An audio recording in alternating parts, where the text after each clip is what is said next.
In chapter 7 of 1 Corinthians, the Apostle Paul addresses issues related to marriage, celibacy, and sexual morality, responding to specific questions posed by the Corinthian believers. This chapter reflects Paul's pastoral concern and his balanced, spirit-led guidance on how Christians should navigate complex personal and relational matters in light of their faith.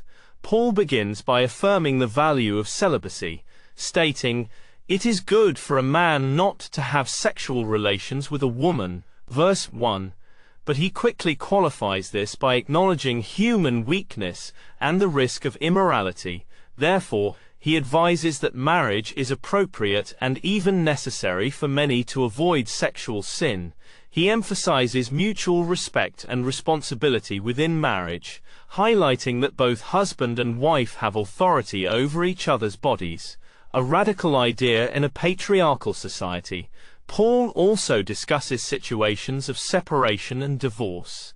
He encourages believers to remain with their spouses, especially if married to unbelievers, arguing that the believing partner may have a sanctifying influence. However, he allows for separation in cases where the unbelieving partner chooses to leave, emphasizing peace over forced union.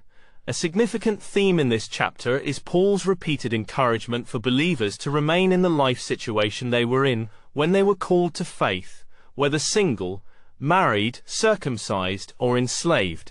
This reflects his broader view that spiritual calling transcends social or marital status. Though Paul personally prefers celibacy due to what he calls the present distress, likely persecution or end times expectations, he makes it clear that marriage is honorable and should be respected as a legitimate and God-given choice.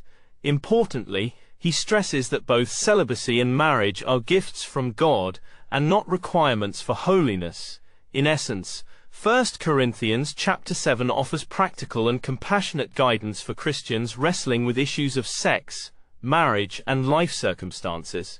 Paul's counsel is grounded in love, realism, and a deep concern for spiritual well-being, encouraging believers to honor God in whatever relational state they find themselves.